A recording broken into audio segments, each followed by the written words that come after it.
me permet d'insister sur le fait que l'existence du fonds des calamités est absolument essentielle à l'activité agricole, vu les événements météorologiques de ces dernières années notamment.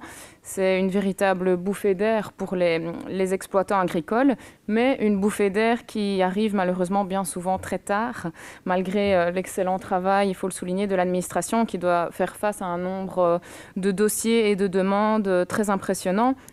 Il est donc effectivement nécessaire de réfléchir à un système qui pourrait permettre d'indemniser plus rapidement les agriculteurs qui en ont besoin. Je pense notamment au système assurantiel qui nous semble être une bonne piste de solution et qui est d'ailleurs déjà implémentée en Flandre. Alors nous sommes également sur la même ligne que M. Florent au niveau de la recherche. Pour nous, elle est essentielle évidemment et elle permettra de saisir de nouvelles opportunités. Il est clair que les budgets qui sont alloués à la recherche doivent permettre aux agriculteurs, in fine, de développer des techniques culturales nouvelles qui pourront relever tous les défis qui sont imposés par le changement climatique. Et cela passe notamment par une sélection de variétés mieux adaptées aux nouvelles conditions climatiques. Et c'est dans ce cadre, justement, que je souhaitais vous interroger de façon plus précise, Monsieur le Ministre, à propos de la culture d'herbes africaines. Puisqu'en effet, les agriculteurs font face à une difficulté de plus, alors que beaucoup d'herbes et de céréales cultivées dans notre pays nécessitent une quantité d'eau non négligeable. L'herbe des prairies ne pousse pratiquement plus et le peu qui reste, il est brûlé, forçant les éleveurs à puiser dans leurs réserves de fourrage qui sont initialement destinées à l'hiver pour nourrir leur bétail. Et les stocks de fourrage sont eux-mêmes moins importants, étant donné la dégradation lente des prairies en culture permanente. Alors d'aucuns voient comme piste de solution la culture de certaines herbes africaines. C'est le cas de Madame Marianne Streel, présidente de la Fédération wallonne de l'agriculture, qui suggère comme alternative que les agriculteurs wallons se tournent vers des plantes telles que le moa ou le sorgho, qui constituent des espèces fourragères mieux adaptées au climat des derniers étés. En face, on a d'autres personnes qui considèrent que ce type de culture n'est guère plus recommandé parce qu'il nécessite également beaucoup d'eau lors des semailles et craint le froid. Étant donné que la DPR prévoit que le gouvernement soutienne les agriculteurs victimes du dérèglement climatique et leur permette de tirer toutes les opportunités d'une diversification des méthodes de production et de valorisation, mes questions assez précises étaient les suivantes, Monsieur le Ministre. Quel est votre avis sur ce type de culture? Est-ce que cela permettrait, fût-ce partiellement, de pallier les désagréments que connaissent les agriculteurs? Et comment la région wallonne entend-elle soutenir les éleveurs qui souhaiteraient tenter l'expérience? Alors, au niveau de la PAC, il est certain qu'elle sera un outil importantissime afin d'arriver aux objectifs que l'on connaît. Nous plaidons évidemment pour que la nécessité d'adaptation de l'agriculture aux conditions météorologiques compliquées soit présente dans notre plan stratégique que nous devons mettre dans le cadre de la prochaine PAC, ce qui implique également d'avoir une réflexion sur les méthodes agro-environnementales. Voilà, sur base de ces développements, j'ai deux questions un petit peu plus larges, Monsieur le Ministre. Dans le cadre de notre plan stratégique pour la prochaine PAC, pouvez-vous nous donner de plus amples informations sur les discussions relatives à l'adaptation de l'agriculture aux conditions météorologiques que l'on connaît? Et pouvez-vous nous donner votre position sur un système assurantiel en ce qui concerne les indemnités comme il existe en Flandre et que j'ai évoqué dans ma prise de parole? Je vous remercie. Voilà, merci Madame la Présidente, Mesdames et Messieurs les députés. Donc, effectivement, il s'agit d'un problème extrêmement important et votre questionnement s'exprime à la fois lors d'une journée particulièrement chaude de cette période de l'année, d'une part, à la suite d'une année marquée par plusieurs séquences de sécheresse, puisque nous avons connu une période de sécheresse printanière, une deuxième période durant les mois de juillet, août, et alors que nous escomptions une arrière-saison qui aurait pu être plus normale, je vais dire, par rapport aux années antérieures, nous avons une arrière-saison qui elle-même est une arrière-saison caractérisée par une nouvelle séquence de sécheresse.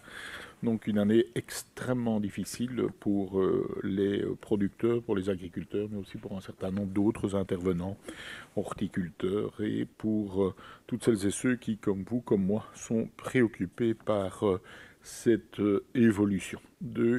Votre question est aussi d'actualité, si je puis dire, puisque quasiment à l'instant même, à l'initiative de la Commission nationale climat, une étude est rendue publique en quantifiant, en mesurant les conséquences des changements climatiques. Et cette étude va jusqu'à quantifier, dans une perspective de temps, à une perte de 2% du produit intérieur brut du pays, les conséquences des changements climatiques.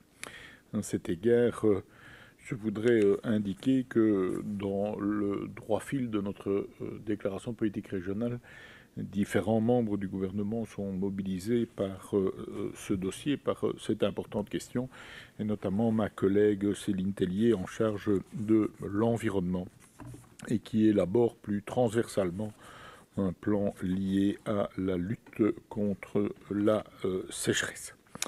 Vous m'interrogez également concernant, ou plus spécifiquement concernant la recherche, Monsieur Florent.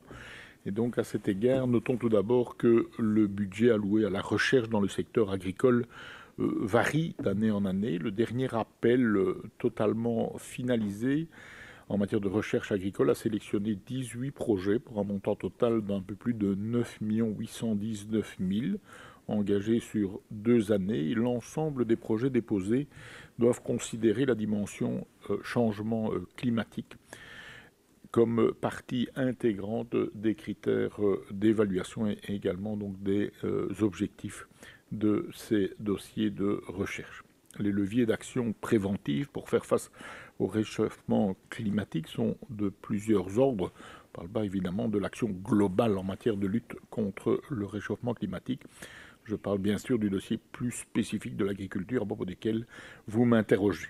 Notons à travers ces mesures d'action préventive, l'adaptation des systèmes de culture, le choix d'espèces mieux adaptées à cette évolution des températures, l'introduction de nouvelles espèces, la sélection de variétés mieux adaptées aux nouvelles conditions climatiques, que le fait de cultiver en coculture plusieurs essences. J'ai eu l'occasion de visiter d'ailleurs récemment les champs d'essai du CRAW à cet égard et de m'entretenir avec les équipes de recherche.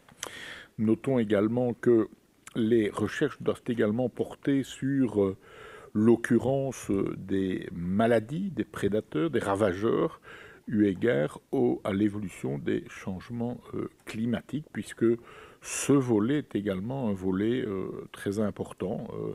Les agressions externes, si je puis dire, des maladies, des insectes et d'autres ravageurs au sens large par rapport à nos cultures variétales diverses. Donc la Wallonie soutient donc la recherche dans ce sens, notamment au niveau, je l'ai cité, du Centre de recherche agronomique, mais aussi d'autres partenaires, via notamment ces appels à projets. Et la Wallonie s'est également dotée de structures coordonnées de développement, tels les centres pilotes pour une vulgarisation et un encadrement efficace de terrain, et la transmission évidemment des savoirs et des conséquences de ces expérimentations de terrain. Nous soutenons également des essais démonstratifs qui complètent ces différentes actions. Une réflexion a également été lancée au niveau des services extérieurs de la division recherche-développement du SPOE pour proposer une série d'actions coordonnées de vulgarisation qui puissent directement, mais aussi très pratiquement, aider les agriculteurs dans une transition vers une agriculture plus adaptée à ces changements climatiques. Une attention est également portée au niveau des textes réglementaires pour permettre un développement de techniques culturales qui peuvent se présenter comme plus résilientes face aux évolutions climatiques. Je pense singulièrement, bien sûr, aux mesures agro-environnementales et climatiques, les MAEC, les cultures favorables à l'environnement, les mélanges de céréales, de légumineuses, les mélanges de légumineuses fourragères et d'autres espèces, etc. L'élaboration des plans stratégiques, vous y avez fait allusion, pour la PAC, doit se baser sur un diagnostic du territoire. C'est ce qu'on appelle l'analyse AFOM, SWOT en anglais, qui aboutit à une liste de besoins, une liste de constats bien sûr, mais aussi une liste de besoins prioritaires. L'exercice réalisé par l'administration wallonne a identifié l'augmentation de la résilience des exploitations comme un besoin prioritaire du plan stratégique wallon relatif à l'objectif climatique. L'étape suivante, qui nous occupe actuellement, consiste à identifier alors les outils à programmer dans le plan stratégique en vue d'apporter une réponse à ce besoin tel qu'il a été nettement identifié. Il peut s'agir à la fois de contraintes imposées aux agriculteurs, vous y avez fait allusion, ce qu'on appelle la conditionnalité, ou alors d'intervention sous la forme d'un soutien incitatif, d'un soutien financier à travers les MAEC ou les éco-régimes. Le renforcement de la préservation de l'environnement et du climat est un élément évidemment essentiel de la PAC, que ce soit au niveau européen ou que ce soit au niveau wallon. Un de ses objectifs est de contribuer à l'atténuation de l'impact du changement climatique et à l'adaptation des exploitations à ce dernier. Les outils spécifiques prévus par la PAC sont donc au nombre de 4, la conditionnalité, je les ai cités, les éco-régimes, les MAEC, ainsi que l'innovation et le transfert des connaissances, ce qu'on appelle habituellement ACIS. Les 3 premiers composent ce qu'on appelle l'architecture verte, telle qu'on la qualifie désormais. Leur objectif est triple. Ils doivent permettre une résilience économique des exploitations, répondre aux exigences en matière de préservation, de conservation, de qualité du sol, de l'air, du climat et de la biodiversité. Et spécifiquement pour les éco-régimes et les MAEC, proposer aux agriculteurs la possibilité d'aller au-delà alors des exigences de base qui sont fixées par la conditionnalité. Actuellement, les discussions s'orientent vers une obligation pour les États membres d'allouer un pourcentage du montant du premier pilier aux éco-régimes. Les éco-régimes permettront aussi de soutenir les agriculteurs pour la production d'un service d'intérêt public, tels que les services écosystémiques ou la préservation des ressources, eau, sol, climat. Plusieurs d'entre vous ont évoqué, bien sûr, la qualité du sol, l'humus qui est présent et d'autres éléments encore par rapport à la qualité du sol. Par ailleurs, vu leur fréquence annuelle, les éco-régimes peuvent être utilisés par les agriculteurs pour tester différentes interventions, ce qui favorise une réflexion globale de l'agriculteur sur son exploitation en termes d'efficience, en termes de capacité d'adaptation et en termes aussi de résilience environnementale. En effet, je voudrais attirer l'attention sur le fait qu'on n'improvise pas, si je peux dire, une mutation agricole de cette nature, que l'ensemble des éléments de préoccupation environnementale, climatique, mais aussi économique et de capacité technique doivent évidemment entrer en ligne d'analyse. Toutefois, ne brûlons pas à ce stade les étapes. Avant de déterminer les éco-régimes à mettre en œuvre, il faut fixer les exigences en matière de conditionnalité et également avoir une réflexion sur les méthodes agro-environnementales, car les éco-régimes doivent être en phase avec ces deux interventions. À ce jour, l'administration a débuté la réflexion sur les éco-régimes en prenant compte des éléments issus des parties prenantes, globalement, donc le monde agricole bien sûr, mais aussi WWF, Natagriwal, le groupe de travail sur le développement rural, mais aussi en prenant en compte de nombreuses études scientifiques et des pratiques déjà établies dans d'autres États membres, de manière à offrir un maximum de possibilités opérationnelles aux agriculteurs confrontés à la situation que vous évoquez. Les pistes que vous avez énumérées dans votre question ont été reprises dans les réflexions qui sont en train d'être effectuées au sein de l'administration et donc l'ensemble des points que vous avez cités, je ne les rappelle pas, font l'objet d'examen et de réflexion au sein de l'administration. Pour répondre plus spécifiquement à votre question, Madame Sobry, sur la culture alternative, notamment d'herbes africaines, notons tout d'abord que face aux sécheresses répétitives, le raie gras anglais, qu'on connaît bien dans les fermes, montre aussi ses limites et il ne satisfait plus pleinement a une volonté et une nécessité aussi d'autonomie fourragère. D'autres essences sont connues pour faire face à cette faiblesse. Le trèfle blanc en prairie pâturée, le trèfle violet en fauche présentent aussi une meilleure production estivale. Ces espèces sont étudiées chez les partenaires du centre pilote Fourrage Mieux, que je connais bien. Leurs bénéfices sont aussi envisagés dans le cadre de constitution de mélanges pluri-espèces, tels graminées et légumineuses par exemple. Outre des avantages alimentaires qualitatifs, ces mélanges peuvent aussi mieux répondre et donc mieux résister aux aléas climatiques. Il ne faut donc pas exclure, mais il ne faut donc pas non plus nécessairement se tourner vers de nouvelles espèces plus exotiques pour disposer d'éléments d'adaptation. Toutefois, vous l'avez bien relevé, des essais sur le sorgho, qui est, je crois, à l'échelle mondiale, la 5e ou 6e céréale produite à l'échelle mondiale, sur cette graminée à développement rapide qu'est le moa ou le millet, sur cette céréale remplaçant ou pouvant remplacer le riz ou la semoule, et d'autres encore sont menées dans nos conditions pédoclimatiques. Je connais d'ailleurs un agriculteur qui cultive du sorgho. Donc le centre pilote, notre centre pilote Grande Culture et l'ULG Jean Blou Agrobiotech mènent aussi des essais qui visent à caractériser le potentiel de l'ensemble de ces cultures et à optimiser sous nos latitudes les multiples performances de ces céréales, mais aussi de la céréale américaine pérenne qu'on appelle le Kernza. Ces espèces ne peuvent encore pas, actuellement en tout cas, que concurrencer partiellement ou difficilement le maïs qui, bien qu'étant affecté par la sécheresse, j'ai eu l'occasion d'arpenter beaucoup de coins de Wallonie, notamment pour aller me rendre compte sur place. Dans certains endroits, le maïs souffre, et il souffre beaucoup, notamment la taille des carottes et maintenant cette période de sécheresse d'arrière-saison fait mal, en plus des autres périodes. Donc, mais nonobstant ces variations, si je puis dire, sur une temporalité plus longue, signalons que à ce stade, il reste encore difficile de concurrencer les volumes et les apports que représente le maïs.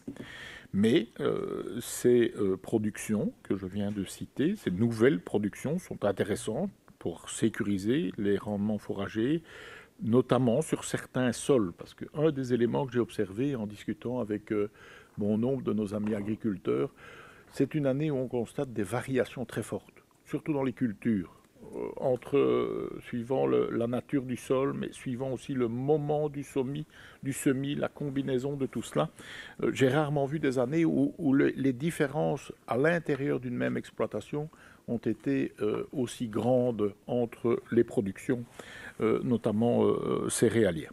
Mais donc, pour faire le lien, sur certaines parcelles plus exposées à la sécheresse, au fait d'être desséchées lorsque les températures sont des températures anormalement élevées, je pense que la combinaison des deux est intéressante et je pense que les agriculteurs sont prêts, dès l'instant où ils sont bien informés, bien accompagnés, que ces nouvelles cultures ont été testées, ils sont prêts à emprunter ce chemin de la diversification. Le CRAO estime, je ne sais jamais si je dois dire CRAW ou CRAO, mais notre centre de recherche agronomique wallon estime qu'il est pertinent de développer le sorgho en silage en Wallonie pour les mêmes raisons qu'évoquées ci-dessus et d'intégrer donc ce type de culture au sein d'une rotation et aussi d'identifier les itinéraires techniques adaptés à nos conditions pédoclimatiques, puisqu'il y a ces éléments de rotation qui sont aussi importants pour voir si ces alternatives en termes de culture viennent prendre une place adéquate dans les rotations pratiquées. Alors se pose aussi la question de la disponibilité des semences en conventionnel et surtout en agriculture bio. Il est encore nécessaire, semble-t-il, d'améliorer la phytotechnie de cette culture qui nécessite aussi un désherbage lors de la levée. Nous sommes très précis dans nos échanges sur le sujet. Mais c'est vrai qu'il y a tous ces éléments-là à étudier si on veut pouvoir dire qu'il y a des alternatives et elles sont exploitables sur une certaine échelle. Il faut évidemment évoquer tout cela. Alors, en ce qui concerne plus spécifiquement votre question, monsieur le député Antoine, sur les assurances paramétriques. Donc, effectivement, parmi les instruments de gestion des risques, on n'est plus ici dans la préservation ni dans l'anticipation, on est dans la gestion du risque. La participation publique pour le paiement des primes d'assurance constitue évidemment une question majeure à régler. L'administration régionale a pour mission et pour objectif de rédiger, dans le cadre du futur plan stratégique PAC post-2020, qu'on leur vient d'évoquer, un chapitre spécifique lié à la gestion des risques. D'abord en actualisant l'évaluation des besoins, puis en décrivant la cohérence de la stratégie mise en œuvre, ainsi que la complémentarité des interventions. Vous l'avez cité, depuis juillet 2019, AXA Climate a lancé sur le marché belge une assurance paramétrique permettant de couvrir les excès de précipitation en culture de pommes de terre sur la période de risque, c'est-à-dire du 1er octobre au 15 novembre. Le système de couverture paramétrique repose sur la définition d'un indice climatique objectif et qui est corrélé aux pertes réelles. Et ceci permet de fixer un seuil d'intervention également. Le dépassement de ce seuil entraîne alors le déclenchement rapide en quelques jours de l'indemnisation. Il n'est donc pas nécessaire d'une part d'attendre la récolte pour faire évaluer les pertes par un expert. Le système est rapide, transparent et, me semble-t-il, flexible. Alors là, je parlais des précipitations, mais c'est évidemment la sécheresse qui fait l'objet de notre échange. Et donc à partir du 1er mai 2020, alors une assurance protection sécheresse a ici pour objet d'indemniser les pertes prévisibles déclarées et subies par un producteur de cultures arboricoles, maraîchères ou viticoles en cas d'événement de sécheresse impactant le site pour lequel cette assurance est souscrite.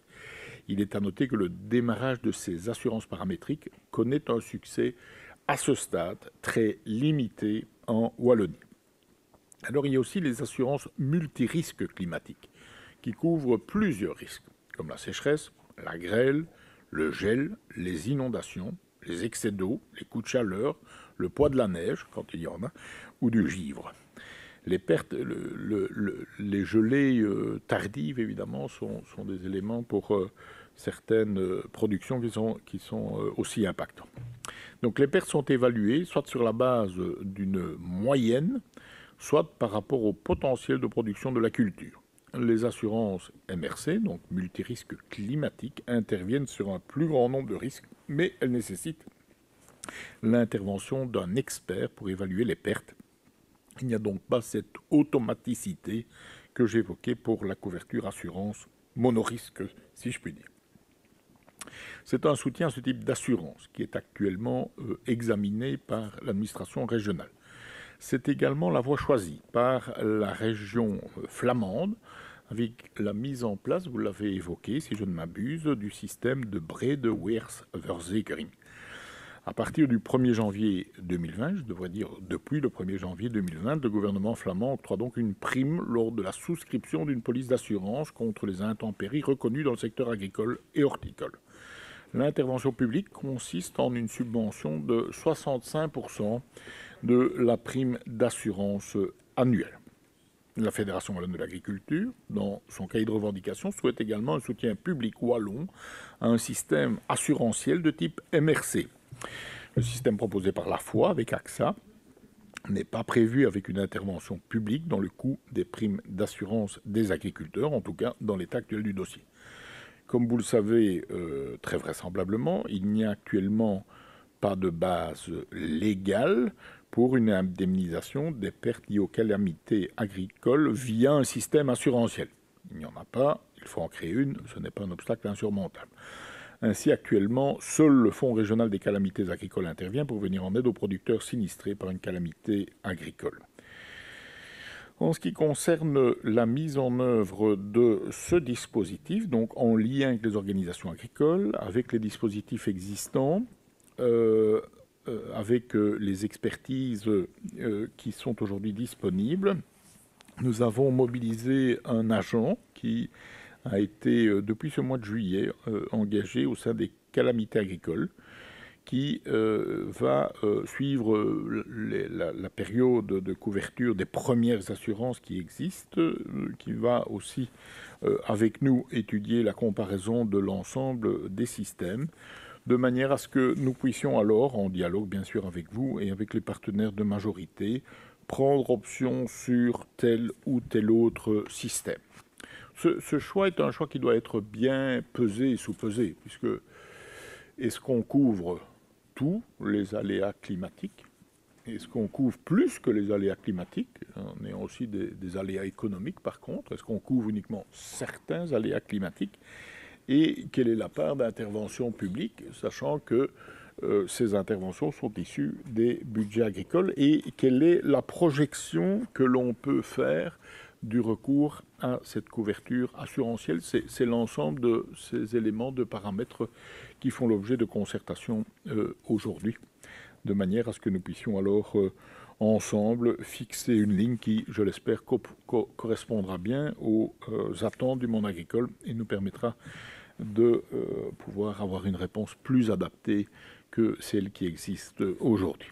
Alors, en ce qui concerne votre question, M. Fontaine, nous connaissons les témoignages et états des lieux que nous avons pu découvrir tout au long de ces dernières semaines, également dans les médias, que nous avons pu les uns et les autres voir sur le terrain. Nous avons aussi eu de nombreux témoignages d'agriculteurs particulièrement inquiets, impactés, affectés au regard de la répétition d'année en année de ces périodes de sécheresse. Alors, compte tenu du fonctionnement du Fonds des calamités, c'est au niveau du budget 2021 que les crédits doivent être prévus. Donc, à ce stade, c'est-à-dire dans l'épure budgétaire préalable au conclave budgétaire, j'ai prévu effectivement des montants pour couvrir la période de sécheresse de cette année 2020.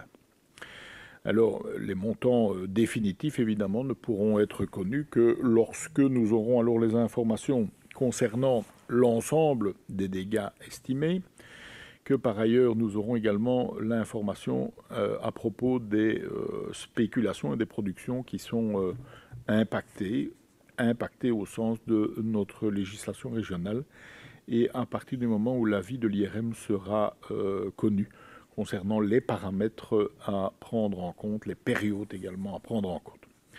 Alors, vous avez mentionné aussi la réforme du Fonds des calamités qui figure dans la DPR, vous l'avez cité. Je dois dire que le système actuel présente des manquements, la lourdeur des constats, le caractère incertain du réencodage de l'ensemble des constats.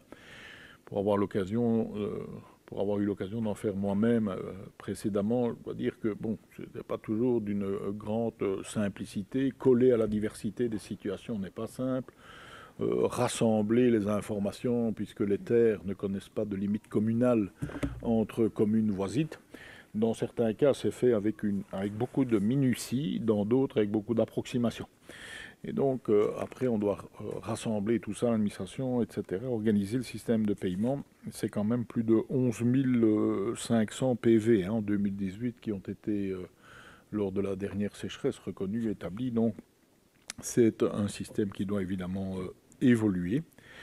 Alors, la future politique agricole commune nous invite à évoluer et nous propose aussi une sorte de boîte à outils avec plusieurs instruments possibles. D'une part, je l'ai cité, la participation financière pour le paiement des primes d'assurance, la participation financière au fonds de mutualisation ou la mise en place d'instruments de stabilisation des revenus. La région flamande, vous l'avez mentionné, a mis en place un système d'octroi de primes lors de la souscription d'une police d'assurance contre les intempéries reconnues dans le secteur agricole via un dispositif de type aide d'État. Tous ces éléments doivent évidemment faire partie de notre réflexion globale en ce qui concerne la mise en œuvre de la future politique agricole commune en Wallonie. En termes d'accompagnement, désolé si c'est une redite, mais nos centres pilotes et nos centres de référence tirent les conclusions à la fois des événements subis, mais formulent surtout des recommandations par rapport aux futurs choix culturaux, aux pratiques agricoles, etc.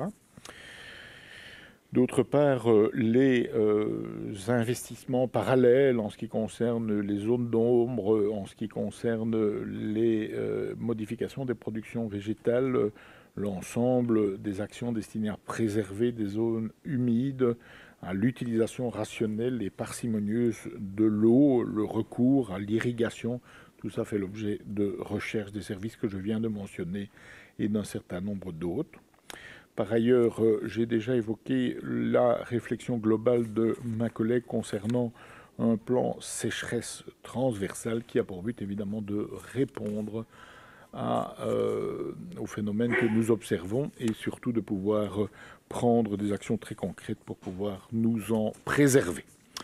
Alors, Madame Schins, vous avez évoqué effectivement les différents éléments de difficulté liés aux modalités de fonctionnement des commissions communales de constat de l'indemnisation par la région wallonne.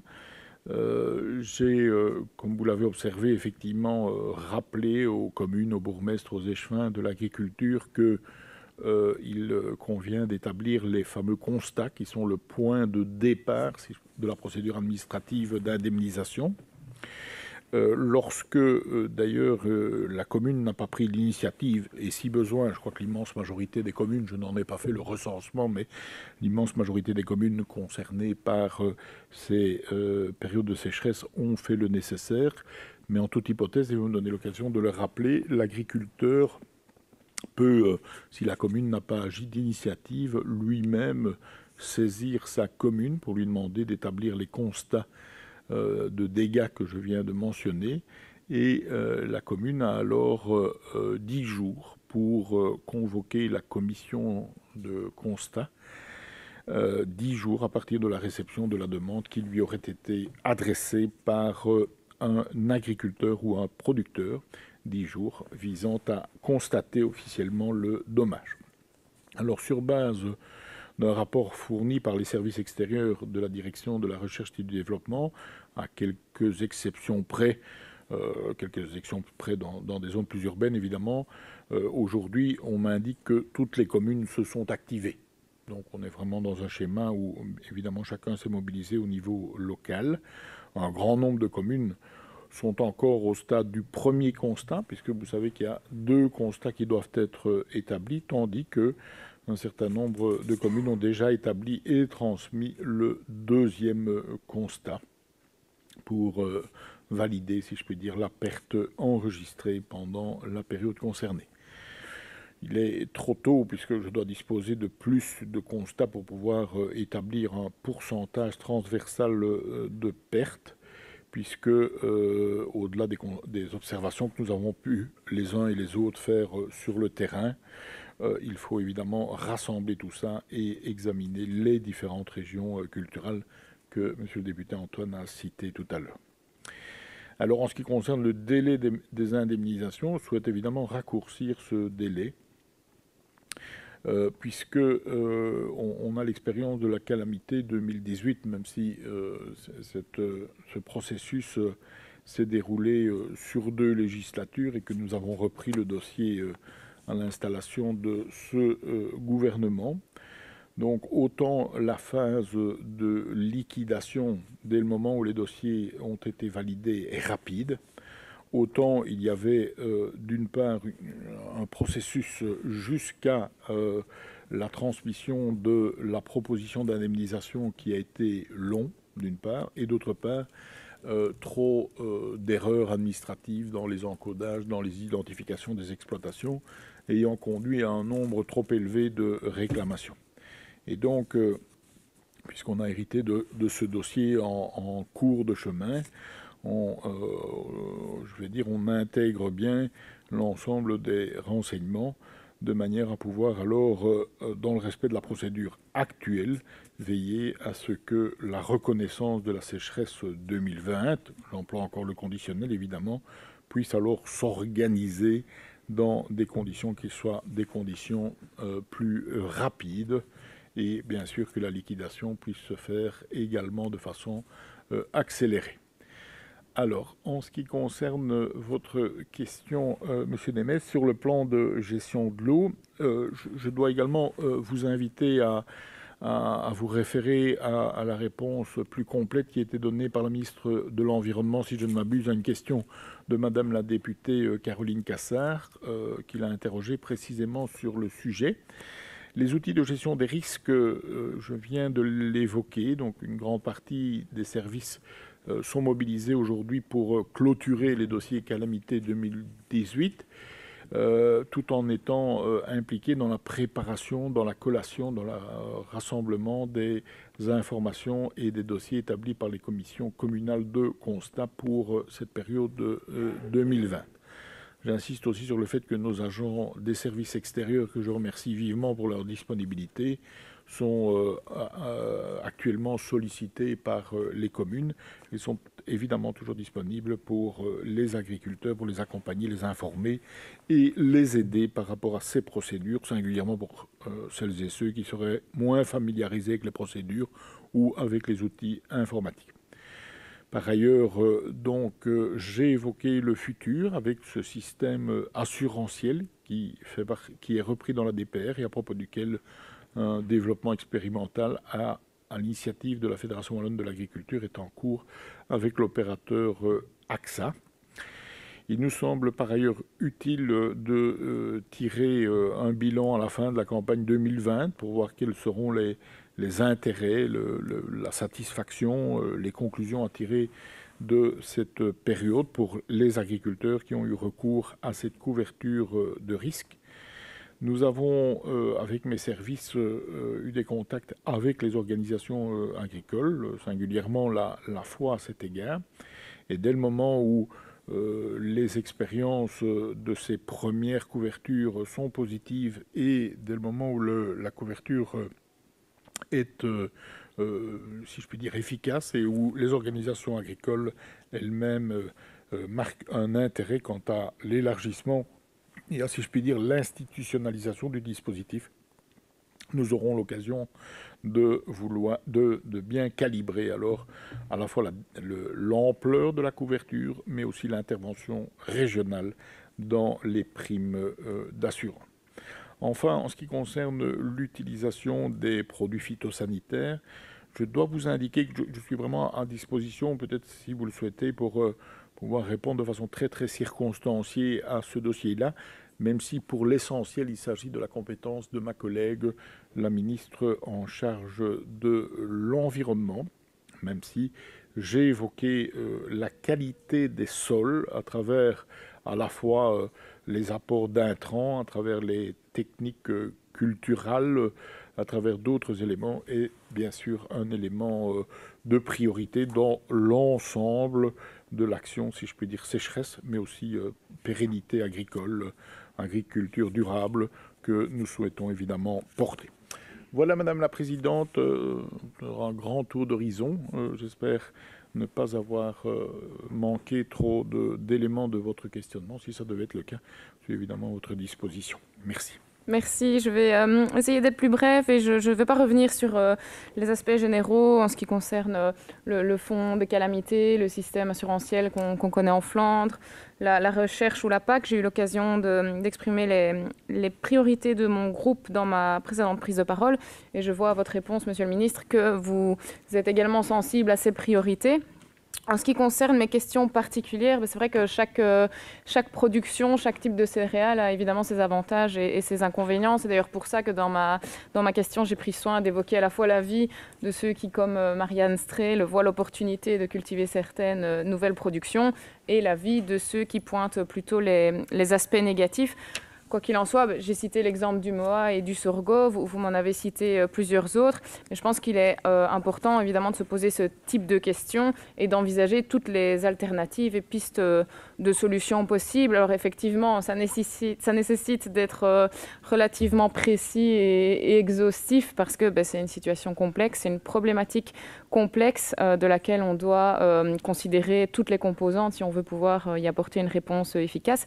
Et je retrouve en tout cas dans vos réponses, cette précision et cette exhaustivité, ce qui confirme que tout est mis en œuvre pour apporter une réponse la plus adéquate possible aux conséquences de ce dérèglement climatique, pour reprendre les termes de la DPR, qui est véritablement devenue, mon collègue Eddy Fontaine l'a dit, une réalité tout à fait structurelle. Merci.